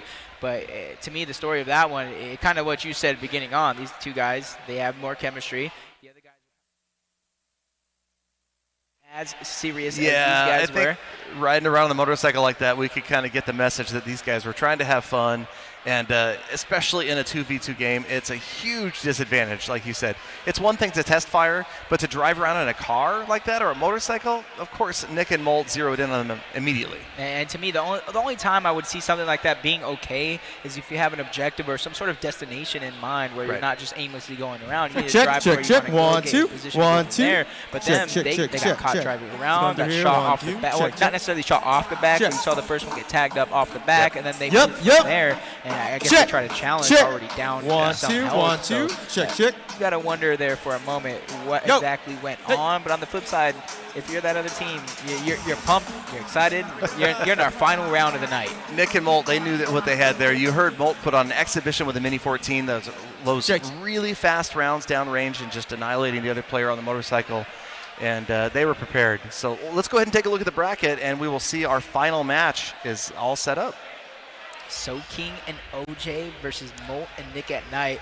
And I think it's probably the best match of the night. Obviously, we're in our round 3, our final round of the night. But I know both of these players kind of took it serious. You know, So King and OJ were ones fighting for a position in high ground. Molt and Nick at Night were basically doing what they needed to do to get the final kill. You know, they weren't messing around. They were able to throw grenades and position themselves to where they wanted to be. And this is where it's going to be interesting. Yeah, I think Molt and Nick here obviously showed their experience. I know that both of these guys have streamed a lot of PUBG Mobile. In fact, just a week or two ago, I was playing some squad games with Nick at Night streaming, so we had a good time. So yeah, these guys, I see you these giving guys them are some solid. tips. You're over here helping them out. I mean, they're giving me tips, man. I don't know, but it'll be fun to watch these guys. I think that So King and OJ maybe were the more experienced team in that first match. So yeah, I think that the skill level here is going to be comparable. I think this could be a better match than we've seen all day. Yep, it seems a little bit more even, and I do think both of these teams, especially when you're this far, you're going to take it serious. You're going to take it so serious. You don't want to lose. And like I said, bragging rights is one of the bigger things, especially between gamers, content creators, and people who are in the public eye. It's the finals. These guys are going to be able to take home the bragging rights to having won the PUBG Mobile tournament at the Razer Flagship Gaming event. The first ever PUBG Mobile tournament run on the Razer Phone 2. I think Nick at Night and Molt might have a little bit of an upper hand simply because they're going from one game to the next with no break in between. That's true, yeah. So they kind of have the fluid movement. They're already warmed up. But on the flip side, if you're OJ and So King, you have a moment to kind of watch how the other team plays and realize how good or not good they possibly could be. Yep. But and also have the added advantage of being able to go to one of those sides and practice on one of those Razer mobile phones that are for display for everybody to watch. Now I know why Slushy went out. I think he's over there starting up the music, man. That is. Slushy was ready. He's putting on a different type of show for us tonight. Yeah, I think maybe he was ready to just go get his gear set up because we've got the music starting up right now, and the whole stage is absolutely shaking. You can see them having fun with it on stage. On the other side, these guys, they're locked in and focused. They're ready to go. All right, they're punching it out right now in the lobby. They're going to get in that plane in just a couple of seconds. And yeah, exactly. I mean, I think the first two matches, everybody's having fun here, obviously, but at the same time, if I'm in the finals of anything, I want to win. So I think that these guys are going to get serious once they get airborne. And here we go. Once again, the plane pathing almost directly over boot camp. So we could kind of see a paradise drop. Boot camp, at least I know in public matches, that's a hot spot. That's like absolutely. Half the game is going to land there. They've dropped already. Team 2 has already dropped way back at the top there at Hot 10. So we'll see what happens as Team 1 drops. It looks like they could start really far apart this time. There we go. So you got to be careful if you're Team 1 or either team, actually, because so far in the past 2 games, the circle was kind of centered right in the middle with boot camp kind of being the middle of it. If they go too far north and the other team too far south, I can see both of them trying to get into the circle. It does look like one team's going to go to Paradise, the other one's going to go to Painan. It looks like it, yeah. So they're not going to be that far apart after all. And really, if these guys want to be serious, they're going to want to get to the ground fast. It's not a race against other players that are on top of you. But as you saw in the earlier matches, getting the right loadout makes all of the difference. You cannot be walking around with an SMG at endgame. You've got to have those scopes. You've got to have those ARs. This is the second time I've seen Molt and Nick at Night here today land at that Paradise. So maybe they do have some sort of a game plan going in. They don't look super, super serious in the start of games. But if you look at them now, they're taking it pretty serious, not really messing around. And it does look like on the flip side, So King and OJ. Yep, I saw Nick at Night just pick up a 2x scope there, and it looked like OJ had already picked up a Mini 14. So right here we can see So King is rocking the twin shotguns, which I've heard is the most OP loadout in the game, right? Two shotguns, double barrel. Once you run out of 5 shots with the other, you can quickly switch the other one. But him, okay, he's got the VSS now, so yeah, he's already learned. Maybe a little wiser. Possibly watching that second game as well. Probably listened to us when you were explaining those loadouts. These guys, most of these guns we're seeing right now are the beginning of the game guns. Very few players are going to carry a VSS later, and most players don't carry an SMG unless they're carrying the UMP9. A lot of people will swear by the UMP9. I know there's some really big streamers that love how powerful the UMP9 can be even late in the game.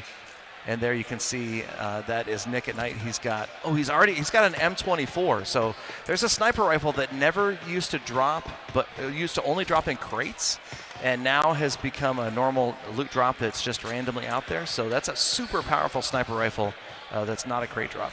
The RNG is on his side today. Now if he can get some sort of 6x, 4x. Exactly. I prefer the 6x on that one, but yeah, I'm pretty sure a lot of people do. A 6 or an 8, and he's going to be powerful. But again, like we mentioned, he's got to count on spotting the opposing team at a distance. You know, if they end up in the same compound, then a gun like that is pretty much useless. And 2 for 2 so far in both of our previous rounds. It was close quarter combat that ended the games. So there's a test fire from Mini 14. Not going to really hear it from across the map right there. No, so I can see Team 2 moving in towards boot camp afterwards, and then the other team, to me, it's a little bit of a toss-up. Boot camp to me is more of the common spot, but with a big circle like that and no real way to know where your opponent landed for the most part, then I could see them rotating around. But at the same time, Team 2 was the second one to drop, Team 1 was the second one to drop, so they have an opportunity of kind of listening to where they dropped, and they can kind of pinpoint a little bit of where the enemy team could land. Obviously, they don't know the exact spot, but that's going to make for strategy and going in to figure out where they're going to rotate next. Yeah. We're just having fun right now. Looks like those guys are just kind of having a good time. You just look on their faces. They're just giggling, laughing, having a good time. Lucky for them, there's nobody close to them, so they have a few moments to kind of take a little breather, chill, relax. They are super far apart right now. I think they're talking to us. That's sign language. I think they're trying to talk to us. They're clapping for us. I think they think we're doing a good job, so do a little pat on the back. That must be it. For that. They're having a good time, though. You see them running around. Yeah, we got nothing but time right here. They're so far apart from each other. So no excuse not to have an ideal loadout by the time they get close. Yep. A little bit inside. I kind of want to hope one of these guys gets a car so they get a little bit closer. But at the same time, we've already seen what happens when you get in those vehicles in this 2v2 situation. You're going to give away your position. That's going to let the other team kind of choose when they want to begin the fight. Obviously, it would change if you saw them. But if you are unseen, you kind of can pick. You kind of wait and who knows? Maybe they'll stop in the vehicle for a moment and try to readjust their hand placements on these phones. But I don't think any of that's going to happen, especially after what happened in that game 1 or game 2, I should say. Yep. So you've got Molt running around with the QBZ, which is a great high-powered at close range weapon. And now we're taking a look at Soking. He's got the M4 right now, and he looks like maybe he's turning to OJ to get maybe a little bit of advice, input on what to do with the loadout there. Looks like he's got a suppressor on that M4, which could work out pretty well if they get the drop on the other team. Only a level 1 helmet, so I want to see not an ideal protective gear. A little bit gear. Longer, trying to at least get a level 2, level 3 if you're lucky. But if you look at, that's going to be OJ playing as Bob. He's kind of peeking around. He's scouting, making sure with that scope that he's making sure no one's too close to him. Obviously, you can only see so far, but he's just making sure he doesn't get snuck up on in any aspect. If you look at their rotation coming out. He's just got a level 1 helmet and vest right now, so that's a problem. They're moving in, though, and you can see that the care package, the loot drop, on the other side of the river, northwest of boot camp. So it looks like neither team is probably going to go after that. The red zone is over boot camp, but that'll disappear in a few seconds, and I'm guessing that at least one team is going to head into boot camp here momentarily. That's going to be OJ. Oh, there's a vehicle. OJ and Soking, they're going to get in this vehicle. Nick and Molt just went through this. They actually won the exchange because of that motorcycle sound. So interesting to see that's going to be Soking and OJ get in this vehicle. You got to wonder, like, what is their plan in this vehicle? Like I said, it may not be the worst thing in the world if you have some sort of destination and plan in mind, but if they're just aimlessly trying to drive around, that's where things can get a little sticky. But at the same time, if they drive around, try and bait fire out, and then turn around, get in a good position, and then, okay, I know where my enemy team's at, get out of the car, and then move in from there. Yeah, well, my first thought was that they might go for that drop, but instead of the drop, it looks like they are heading over in the general area of boot camp. And so they're going to close in on boot camp first. This is going to get interesting, and it's going to get interesting quick, especially since they have the car. Here they And you come. see they're zooming upward. This could be really quick game compared to the first two. Well, this was wise. They got out of the car. You don't want to go blasting into a compound from a car because, again, like you said, you're going to attract all that attention. And it's not like there's multiple players out here. You hear anything, it's going to be your only opponents, your only objective. And Now, you'll notice the that circle's closing in. Yeah, they're going to have to leave boot camp. And this is it does look like, even though the circle got closer for a moment, it did look like they were going towards one another, but it's going to be Team 1. They're going to kind of backtrack, get that car so they can safely get in the circle. And if they could somehow get the position of Team 2, I can see them gatekeeping, forcing Team 2 out, and then making it to where Team 2 is either going to have to make a long rotation around to where they might be at, or they're going to have to try and fight through it. Yeah, this will be great to watch how this planning works out right here because, again, with this map, you don't really need a vehicle. Obviously, Nick and Molt will be able to run into the next zone. But where they don't want to be stuck is trying to cross that river, trying to cross that body of water, because that does leave you out in the open for an extended period of time. You can see that the team in the car here. That's going to be so hard for Team 2 to get across that bridge. Watch out for the red Luckily zone. for them, there is a couple slivers of land that they can go on outside of the red zone before having to cross the water if they choose to take that route. But that would be the worst ending. Look like there's a short bridge, a smaller bridge. Have one of them died, a team die to the red zone. So it looks like they've turned around, but they're still going to have to end up coming back. The red zone is kind of blocking their path to the next safe zone. You can see Nick and Molt. Yeah, you're right. There is a second bridge that's just southwest of boot camp. So both teams would be able to use a bridge. But we'll have to see where Nick and Molt head as this circle should start closing in. And So King and OJ kind of taking the scenic route right now. They're just trying to play it slow, play it smart. They know they have a ton of time on their side. There we go. See, I think they're waiting out the red zone. They're just trying to wait for that red zone to disappear. Nick and Molt, man, they're flirting with disaster right here as they're right by the edge of the red zone. Again, both teams kind of waiting for the red zone to expire, and now you can see that the zone is going to start to close in. There's the red zone. You can hear the red zone bombs going off, so that means the red zone should disappear in just a few more seconds. That's Molt. He's right next to it. Now we're on board Nick. It does look like they're going to try and take the water. If you look, they're not really rotating towards that bridge. They're going to try and jump in the water, get across first, and this could be huge because if you can, like I said, rotating and position is huge in these games, especially since it's a 2-on-2. You're not going to get third party. I keep bringing that up because to me, that's one of the biggest things in PUBG and Battle Royals in general is getting third party by another team, especially when you least expect the boat. They can manage to. Oh, they didn't beach the boat. Okay, that's a good sign. Better than I usually do. You're going to keep that boat in the water is the first key to boating in general. So yeah, they're going to use the boat, which should help keep them from being vulnerable for longer. But now we'll see if the teams are going to close in right away. It looks like Nick and Molt might go straight rather than taking that other leg. Yep, there we go. So both of these teams get a little bit closer towards that crate. And if both teams spot the crate and they don't spot each other, I would like to see one team kind of bait it out for a little bit longer before actually going for it if it is indeed clear. But doesn't look like Team 2 is gonna want any of that static. And I'm not sure if Soking and OJ have spotted that crate or not, but in a game, especially a game like this where you're only 2v2, the weapons that can come out of a crate can mean such a huge difference. I mean, imagine one of these guys gets an AUM and an 8X. I mean, that's just going to be massive. Or a ghillie suit. I mean, in Sanhok, a ghillie suit is going to be great cover concealment almost anywhere on this map. Especially if you get on top of a high ground where you can utilize that ghillie suit, but being able to snipe downward with it as well. That could be crucial, kind of like what you mentioned. If they were to get it with the 8X, they, to me, pick a position, pick a height advantage, and just sit. Especially if you are going to take it serious and you want to win it all. But both of these teams, they're not really near each other. Yeah, they're kind of close. They're relatively close in reference to how big the map actually is, but when it comes down to 2v2, only 4 players on the map, they're not as close as you really would think they are.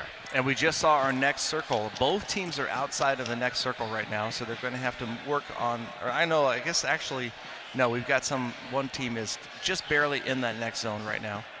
But they're still pretty far apart. The timing of these two teams right now. For a moment, it did look like they were going towards each other. Now it looks like one team's kind of staying on the south side of the circle. The other team's going to stay on the north. If I had to be a betting man, though, that circle is going to go in favor of Team 2. They're going to have the position, and really, they're going to have everything going for them to win this match. Yeah, it does. Exactly. It does look like we'll probably end up towards Camp Alpha, or at least north of the water. So if Team 1 ends up having to cross that bridge late, that could be a trouble. It's a little bit of no fall damage right there for OJ. As they're working their way around. I do like how they finally chose to ditch the car. Later in the game, as the circles get smaller, running around, or driving around, I should say, in that car is going to put your team at a disadvantage when it comes to knowing where your enemy is. But if you look at this, Team 1, Team 2, that circle, like we both kind of agreed, it should shift upwards towards Camp Alpha. Right. That's going to put Team 2 at the advantage, forcing Team 1 to move into them. So interesting to see how this is going to play out. Yeah, we'll see if maybe, I wouldn't be surprised if the confrontation took place around the bridge, as Team 1's going to probably end up moving to the north, and Nick and Molt probably prepared for that. It looks like Nick and Molt might be headed for the next drop as well. There's a drop right almost in the dead center of the zone. We'll see if that comes into play or not. Slowing down here just a little bit. You see they're searching the ruins right now, trying to make sure they have the best weapons they could possibly get. If I'm Team 2, though, kind of like what you said, you know you're going to have the circle. You know, you should have the circle going in your favor. Yep. You have a crate up there that you can go and get, better arsenal, up your firepower, essentially. And then you're going to be able to gatekeep that bridge, because you're going to, one way they can go in is the bridge, the other one's the water. So realistically, you got to realize there shouldn't go through the water because it's not as safe. Generally so they should not a go good to idea. the bridge, but and now you can know. see the bridge is kind of setting up to be that confrontation. You can see OJ's got a Mini 14 and a 4X scope, so he is trying right now. He's doing his best to spot the opposing team. He's hoping that maybe they're closing in on ruins, and you can see that Nick and Molt are kind of doing the same thing over by the bridge. So both teams kind of have a similar plan. There you can see that Nick has got the M24, but he doesn't have an ideal scope for it. Like you said, a 6X, 8X would work a lot better. But now they have found that drop, so they're going to close in.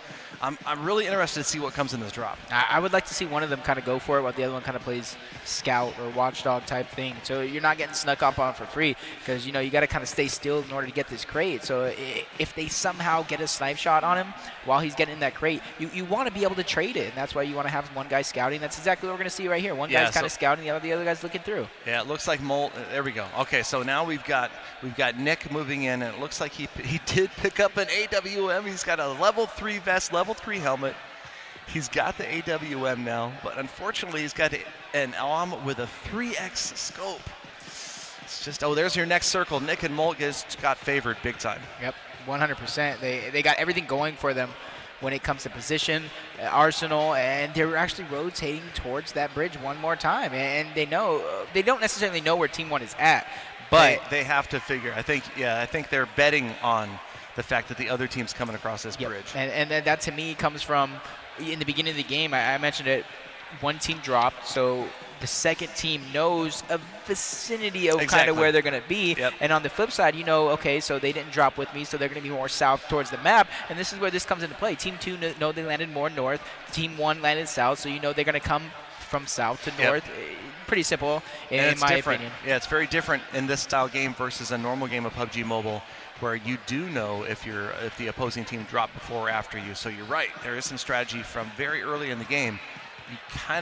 Both teams probably know more or less the other team is across the river right now. And this is where Team 1, their opportunities are going to get lower and lower as the circle shrinks. It's going to force them outward. So if I'm them, I want to make this move. There you go. They spotted him. All right, that's Molt. He's open fire. He's seen the opposing team. He's got that Mini 14 with a 4X scope. So this is it. This is the final confrontation right here, as the teams are going to know where the other ones are. This is almost best case scenario for Molt and Nick. Yep. Being able to kill them across the map, because is this circle closes yet again and forcing them across the bridge, especially since you fired those shots. It's looking bad if you don't get these kills.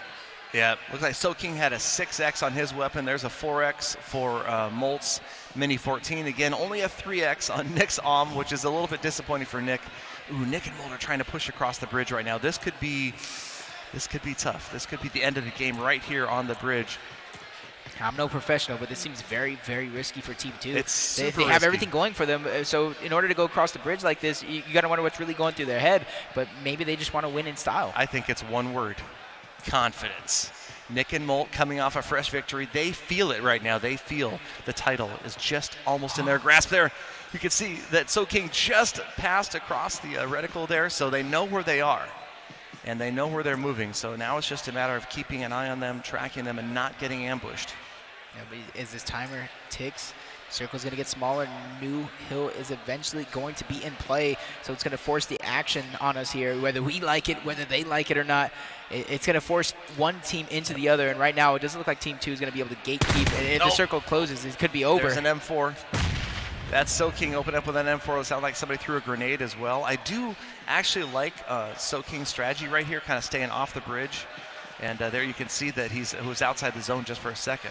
He's going to need to go, especially depending on what this next circle is. Look we at the both pressure know right it's going to here. shift upward. It's going to force them out of position here. And He's look, out of the zone right now. He's taking blue. some damage. So this is going to be very, very interesting going forward because we know this game is going to end, in my opinion, in the next 3 minutes or less. There's the right there. So Nick and Molt basically controlling the bridge. What they did was they took that offensive maneuver, they moved in, and now they own the real estate that is the bridge. And it's a huge advantage. Yep. He didn't connect with it, but that was really close. And this is very, very bad for Team 1. Like we said, if they didn't make that move or get those kills early on, it's going to be an uphill battle for them because Team 2 has the position. They can easily fall back, stay in the position as well. And it does look like somebody from Team 1 have shots on them already. Yeah, and Soking only has a level 1 helmet. If he gets headshotted with that he's going to be out of here so fast.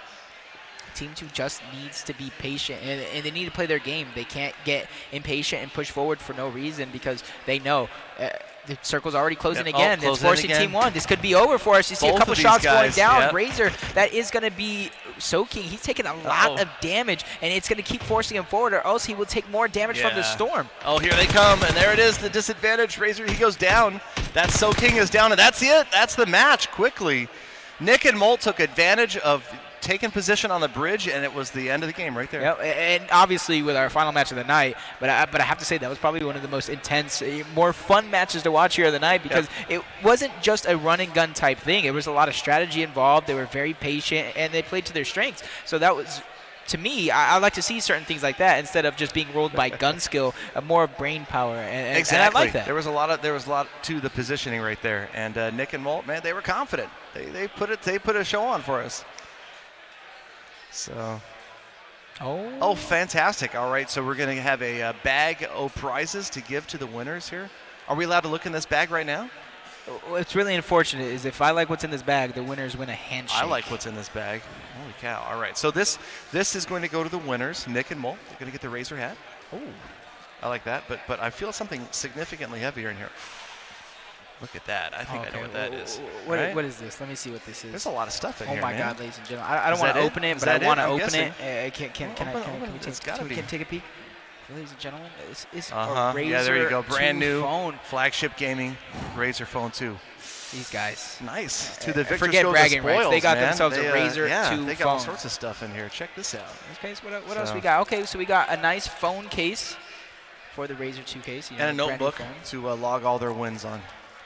Oh, it's actually a full-on book here. Okay, nice. Well, these guys, congrats to Nick and Molt. They did a great job, and were absolutely dominant tonight in the PUBG Mobile tournament. Yep, and to me, like I said, it boils down to kind of what you said with chemistry and then using their brain power, knowing what advantages they have or what pushes they need to make or what pushes they don't need to make. So they were very patient on the other side of that bridge, and I got to give them props for that. Yep, I have to admit, I did predict this would happen. Those guys playing together for years and years and years. And also, I know that both of them played a lot of PUBG Mobile. I got fooled by the names. Ah, crap, and oh, yeah. Well, that's easy. They're catchy names. I'm still a fan. I think there was more crap from them than anything else. Still a fan regardless. All right, well, thank you guys again for hanging out. We are here at the esports stage again. It's been Galadon and PR bringing you from the Razer Flagship gaming event, the PUBG Mobile tournament, but we have more games coming up shortly, so stick around.